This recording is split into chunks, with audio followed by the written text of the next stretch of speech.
Hey everyone, welcome back to the gathering where faith meets vulnerability. I am so excited to be with you again for another episode where we can be vulnerable and share our faith together. I am so excited because I think this episode is going to be an enlightening episode, especially after all the other videos that was uploaded and the discussions that we've had, the sit down and the stories that I've shared, the testimonies that I shared. I believe that this story is going to be life changing. But before we get there, I want you to remember to subscribe to this channel, click the notification button, and remember to tell a friend that we are here. I am on a mission to have a community grow from this channel, especially a community of women. I really believe that this is the era or the season where women are going to be highlighted, especially in the marketplace, and they're going to dominate in the financial world. But at the same time, we still need community of like-minded people who believe in Jesus Christ, but still know that they have a calling on their life to dominate in certain spheres of influence in this world. And I believe that we could do it with your help. So go ahead again, subscribe to this channel, like this notification, comment in the comment section. Make sure that you are interacting with me so that I would know what to bring to you guys so that we will be able to talk, be intimate. What you would like to hear, what would you like to see? If you would like live sessions, if you would like private sessions with just a private group of us, let me know. And I am willing to do whatever it takes to see the betterment of women in this season. So let us get on to the show. Today, we're going to be talking about healing from past wounds with Christ. If you've listened to the other episodes, you've heard some testimonies that I've shared. I think walking through this journey, I've learned to heal and the importance of healing. I think what we have neglected in Christendom is to really deal with our soul. We have majored in spirituality so much where it became, well, we could call it actually just a religious activity. Just, you need to pray, you need to fast, but you're doing it without really tending to our soul matters and our soul issues, and kind of masking it over so that we could look strong in our spirituality. And over the years, especially with me being, I grew up in church and seeing so much stuff. Even when I gave my life to Christ and I was, developing as a young believer, I've heard things about women who I looked up to. I've seen behaviors from them that uh, was just rooted in unforgiveness and also not healing from past pains. And I didn't want to be like that. So in this episode, we're just going to dive into some things that has happened to me, and then we're going to just talk about some measures that we could take to make sure that we are securing our soul. We're securing our soul, and we're becoming a triune body, right? We're really looking at our body, we're looking at our soul, and we're looking at our spirit, and all of them are one. And we have to realize if one of them is kind of out of tilt, then we could see where our characters and our behaviors go against what our spiritual beliefs is. I remember when I was coming into Christ, I struggled with a lot of anger.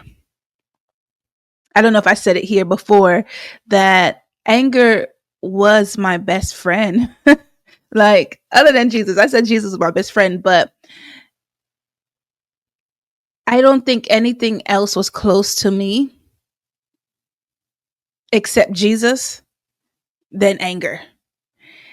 And this is just talking in the sense of where you know that you're dealing with something internal. If you watch my last episode, I said that Jesus was my best friend, and he truly was. He's the only person that I could talk to. But then on the other flip side, um, anger was my protector in this earth realm. So I could, um, if something is happening to me, I know that I could depend on anger to defend me, in those moments. Anger was, I think, the strongest, I want to say, demon that I had to fight through, because it affected every part of my journey in Christ. I had to go through some things with my parents. I was raised with my grandmother for a lot of my younger life, but I also spent a lot of time with my mother in her house as well. Um, and my mother and I did not have a good relationship at all. Um, I don't know why. I mean, I just remember from a young girl, our relationship was always strained. And I just think maybe um, we're kind of maybe the same person. I don't know.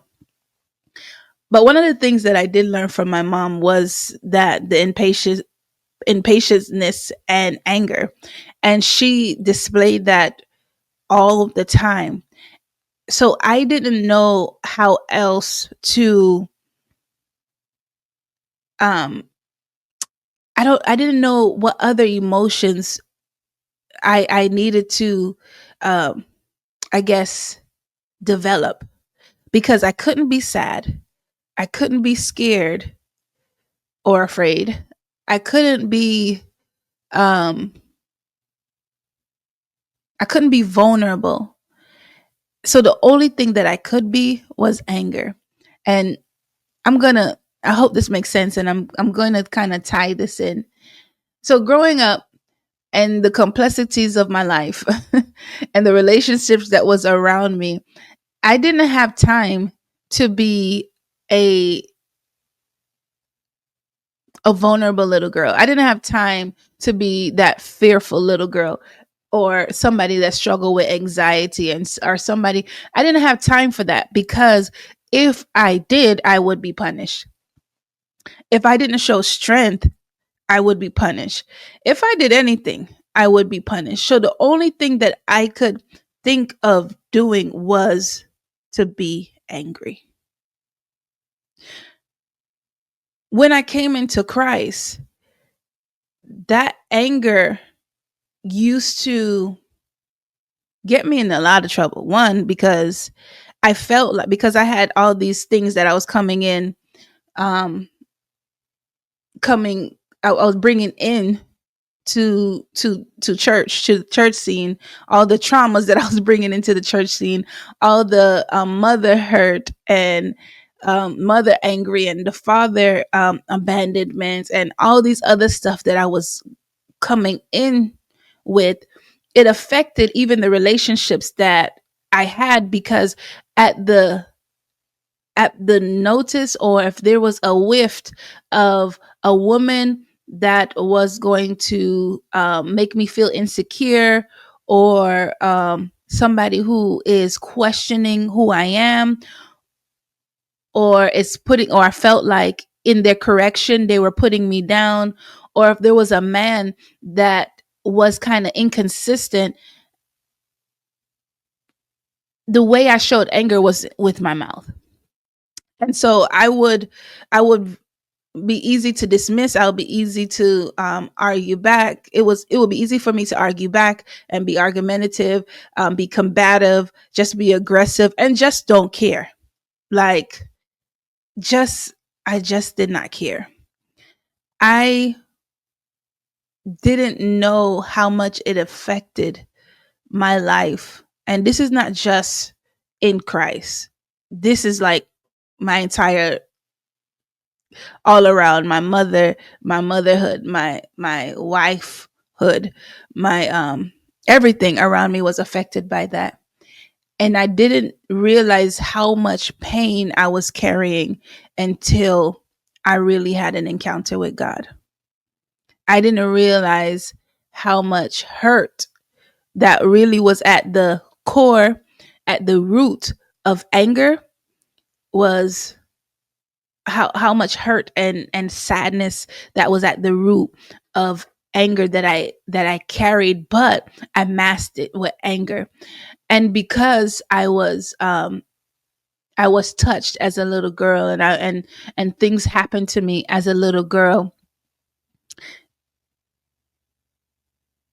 When I said that anger was my protector, it was this thing that I used to cover me. It covered people from hurting me. It covered people from making me insecure. It just covered me. It was the mask that I wore for years. Now, let's get to this. How I was able to navigate through these seasons and this journey in Christ. It didn't happen overnight. This wasn't something that I was able to just get over overnight. It was something that God had to chisel from me. And even to this day. But now I'm in more control of it. I could recognize, like, okay, you're getting angry. I have more control of it. But before, I didn't have any control of it. I would just fly off of the hatch at any drop of the dime. But the encounter that I had with God revealed the deepest pains that I had. And honestly, I didn't want to relive those pains. I didn't want to, like, I was having dreams. I'll be in prayer and I'll be having these flashes that will come before me of just certain instances, certain things, events that had happened to me. And as I was praying, it was like God was regurgitating everything back because now I had to deal with it. And I didn't want to deal, if anything else made me more angry, was having to deal with it, having to look at myself. There's things that I did that I was not happy with, and I had to even, which made me angry because I was angry at myself, and I had to deal with it. And I mean, it was the most painfulest season and journey, but at the same time, it was the most beautiful journey. It's like this. I heard a story where a man said that his father broke his finger, and his father refused to go and um, like fix his finger, go to the doctor to fix his finger. So he tried to patch it up at home and do whatever self remedy to try to straighten out the finger. But over time, the finger ended up curving and healing wrong. So years after, I guess he was having issues with the finger and he had to go back to the doctor. And the doctors told him that in order for me to fix this finger, I'm going to have to break it. And I think that is the only connection that I could give with what God did to me. He had to break me.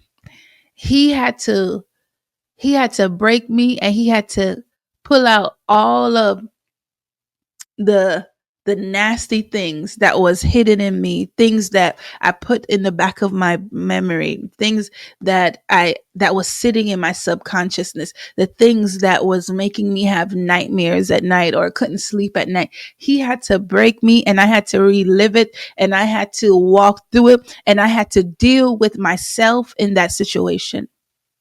A lot of times we see women, um or I'm gonna just say young girls.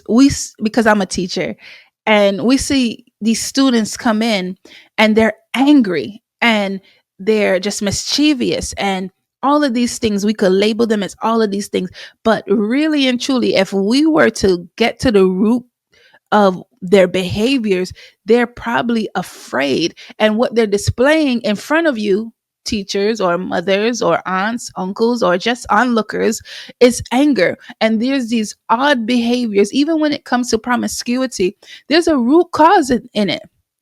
And I had to deal with the root cause. And this is why I mean, we can't, say that this person would never be anything. This person can never be anything because of the extent of their lifestyle or behaviors. Because listen, if I was to really sit and talk about some of the things that I had to live through, I had to endure. Um, I don't think people back then would have seen me as a woman of God. And it took God to break me and clean me and then present whatever that was inside of me and give me a choice, because we have a choice. We have a choice to heal, or we have a choice to continue to carry the weight of our lives. We have a choice to deal with the touching. We have the choice to deal with the inappropriate behaviors of other people. We have a choice to deal with the abandonment, the neglect. We have the choice to deal with the abuse, whatever manner it is. We have a choice to deal with even the thoughts that's in our head. But if we don't deal with it, it's going to affect our Christian walk. And whatever all of that is doing is building a character that is against God, the person of Jesus Christ. Because remember that in this journey, we're journeying to be like him. And if we can't get our character under control, because anger is definitely a character flaw. Anger um is something that will hinder you from achieving certain levels in your spirituality, because you can't go there, because you're going to hurt everybody once you get there. You're going to fly off of the hatch once you get to certain heights. And or you will pervert whatever that is available to you in that dimension in Christ. And so I had to really evaluate everything that God was presenting to me. And some of it took years for me to deal with. I had to realize, listen, this anger probably was inherited. It probably was something that was inherited from your mother, because you saw that's how she dealt with things. So you dealt with it that way. And because of that, you're angry at her because of the things that she did to you.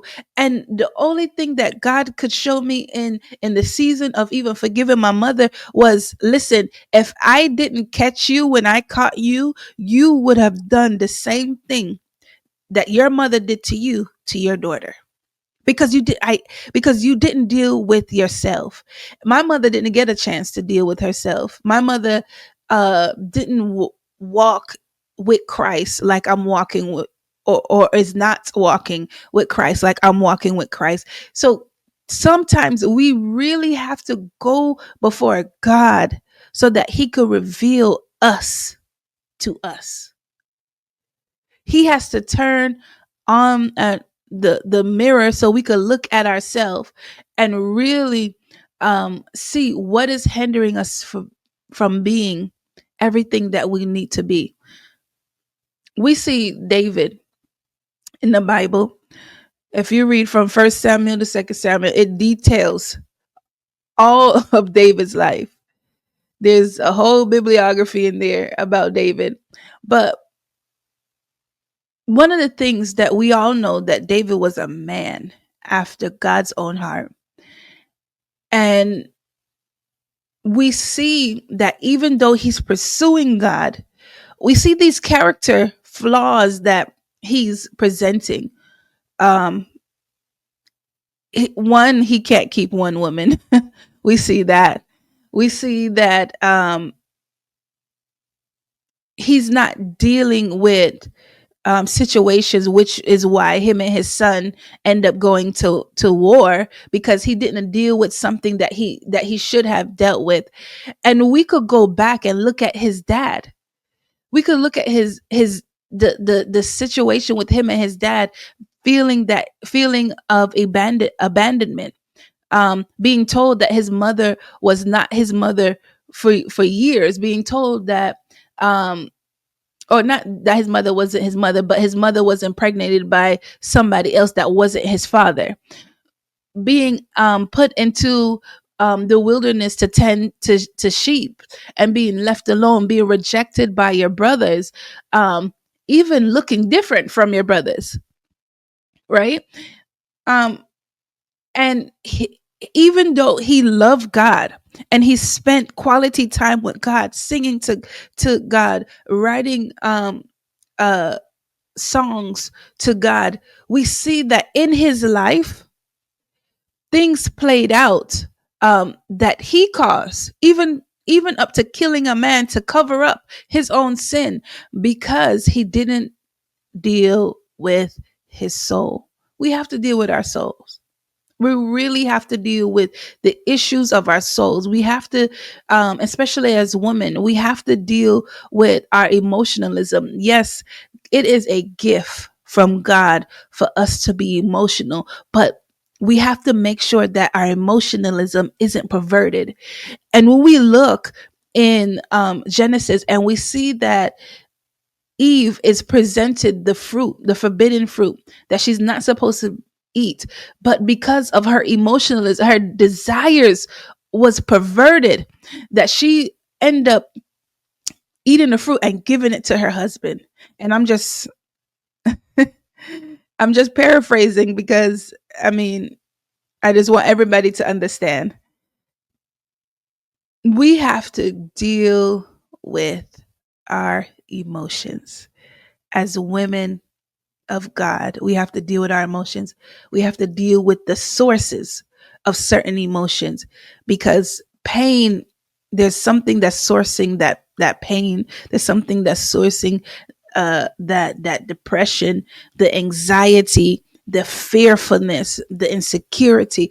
We have to deal with it so we could truly be strong in the arenas that we're called to. I remember that one day I was asking God, why is He allowing some of the things to happen to me? And this time, I've been years in Christianity, and one of the things He said to me, He said, "I'm going to make you able to speak to women on every level." And two, He was perfecting the person in me. Everything that I've went through, it was testing if anger was truly under control. Every situation, every person that came against me, every lie that was told on me, every evil image that people build against me, every every friendship that was broken, every misunderstanding that has happened, even with even with the death of my marriage, all of that was test if anger was under control. I I mean, I don't even know where to start. I even remember one time I was going through a season with my oldest daughter, and I mean, I had to question, like, wow, is this the child that I birthed? And she was just going through it, and I mean, the things she said to me and the stuff that she purposely did to hurt me. When I was growing up, my mom would knock me out. My mom would, uh, I wouldn't even think of doing some of the things that my daughter did. But it was a test. It was a test to see if I have perfected, if I really, it's one thing to say, like, oh, I've conquered something, but when you are in the fire, you will know if you conquered it or not. And in that season, I had to learn to put anger under subjection and not to just react and be reactive, but to sit and pray and to sit and watch and to sit and believe God for certain things, especially in her life. And if it wasn't for that, I don't think my me and my daughter are very close now.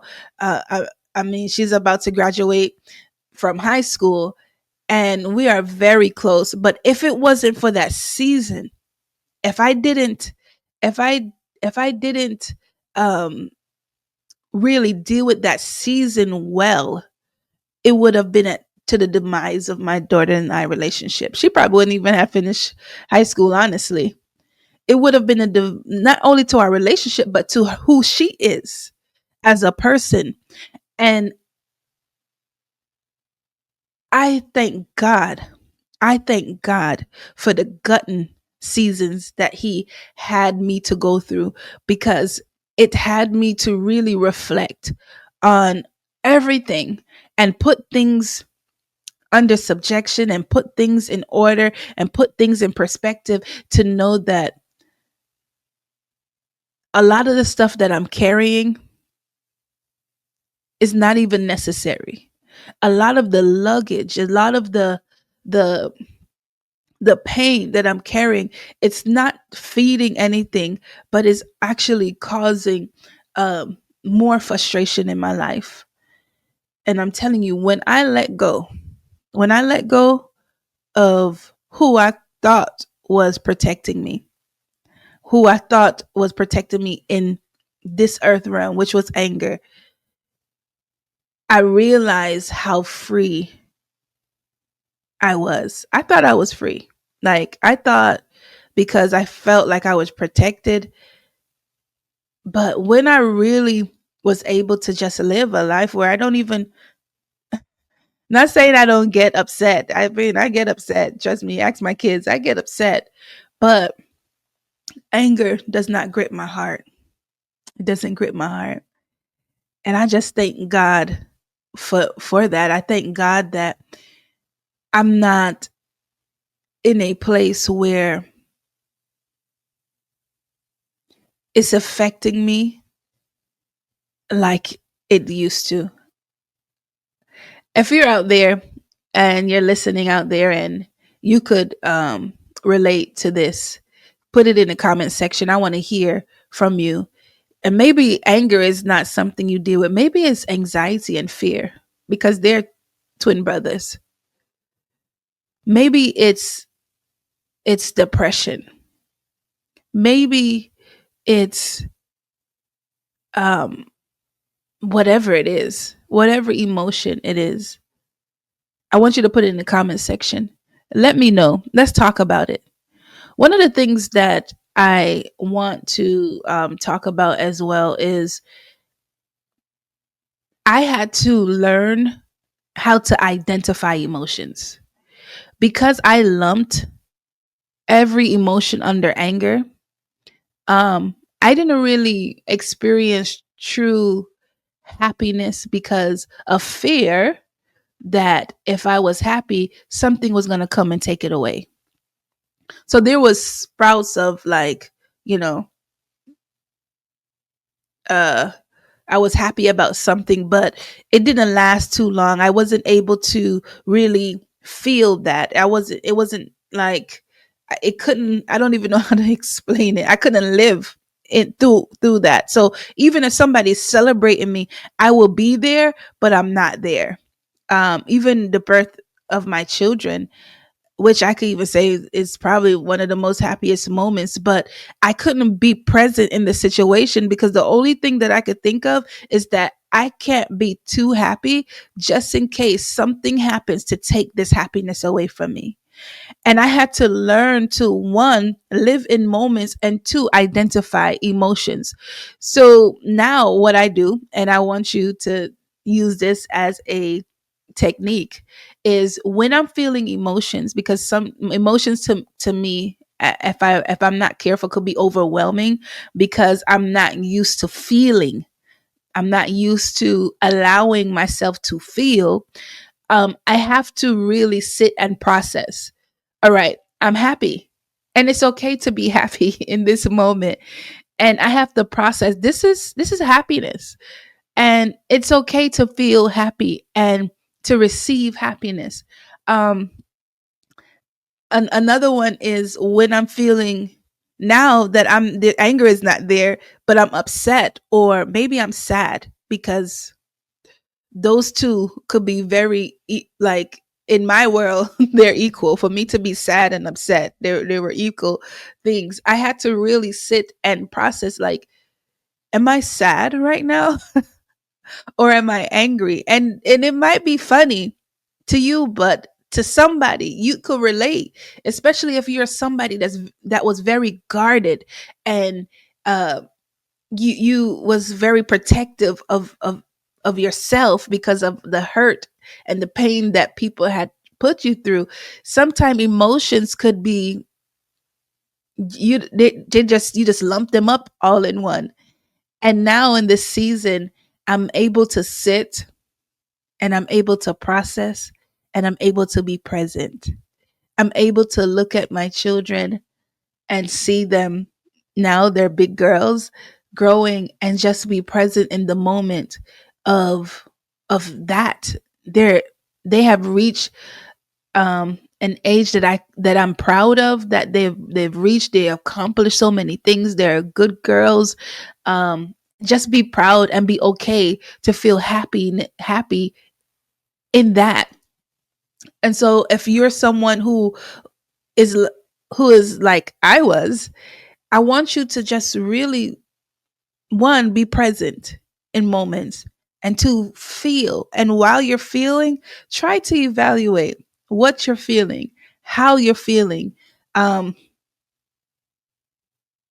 and try to connect with those emotions. Let me just say this, something that came into my mind. I just remember my cousin. She always asks me when great things happen to me. I write a book or I graduate or something great happened to me. And she's like, "Oh, well, how do you feel?" And I'm like, "I don't feel nothing." But in reality, I probably did feel something, but I just didn't allow myself to feel that something. And now I understand. She's like, "Girl, you what you mean you didn't feel anything? You're not happy?" Like, how come you didn't feel anything? And I know. Now I understand what she's talking about. Cuz before I'm like, "Girl, this girl is so emotional." Like, she just, but now I know, and I'm really um taking those things in. I think it also makes me more feminine, because God has given us emotions as women, and our emotion is also attached to our wisdom. And God has given us this gift to not only put in subjection, but to also it's just for the betterment of our children, our household, our husband, our marriage, the other people that we nurture, the businesses that we will build. God has built us to be an emotional creature. And so for us to neglect that part of us, it is kind of blocking our feminine energy, if I could say that, in a sense, from us to be everything that we need to be. We don't need to be hard. We don't need to be tough.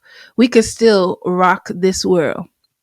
We could still dominate any one of the seven mountains and still be all of the women in our beauty, in who we are, without imitating anybody, without being anybody else, but just walking in our full identity in Christ Jesus. So, in this episode, I really want you guys to reflect on just healing, healing, from the past pains, the past hurts, the past rejections, the past abandonment, the past abuses. Just heal. And it's possible to heal. It is 100% possible to heal, but you have to yield in order for you to yield, in order for you to heal. You have to yield in order for you to heal. Allow God to do the work in you. Allow God to develop you in certain areas that you need development. And it's going to benefit you. It's going to develop you like never before. And you will be proud of the woman you become. And if there's a man out there listening, you will be proud of the man that you will become. Not only that, the people will see a difference in you. And God needs you to be the healed you. He needs you to be the healed you so that he could use you at capacity. There's a lot that's inside of you. Just make sure anger isn't keeping you from um, doing what you need to do. Just make sure sadness or anxiety or fear or depression or whatever that emotion may be is not keeping you from being who you need to be. And listen, some of those emotions might be tied to an event that has happened in your life. You could heal from it. You could heal from it. You could heal from it. And I know you can. I want you to reach out to me if you have any questions. If there's something you want me to dive more into, let me know and I'll be willing to do that. You could email me at info@drtanishallen.com. That is info at drtanishallen.com. You should see it in on the screen, and also I will put it in the description area. You could reach out to me on any one of my social media platforms. I am Dr. Tanisha Allen on every social media platform. And I do have a personal Facebook page, which is Tanisha Allen. You could follow me on there. I don't know if you could be my friend. I think I might have too many friends on there, but you could follow me on those platforms as well. Make sure that you are subscribing. You're clicking the notification button so that you will know every time that we post a video here on this page. I also want you to check out some of my books. It's the beginning of the year. If you type in Dr. Tanisha Allen on Amazon, you can find several books and journals that I have written and created. It could help in this process. There's one book called The Love Song. I used it as a 21-day fasting tool, but you could use it even if you choose not to fast. As I wrote poems to God like Psalms, I think it will be a great tool for you to use in this healing process as you journey out your songs to God. Sometimes songs may not be of joy. Sometimes songs is of pain. If you read through the book of Psalms, you see that there's songs of pain, there's songs of rejoicing, there's songs of questioning. And you could journey out anything. God is not afraid. God is not afraid of you being honest. He wants you to be honest. And so you could use that book. It's called The Love Song on Amazon. You could also use, I have other journals called The Soap Method. You could check it out on Amazon.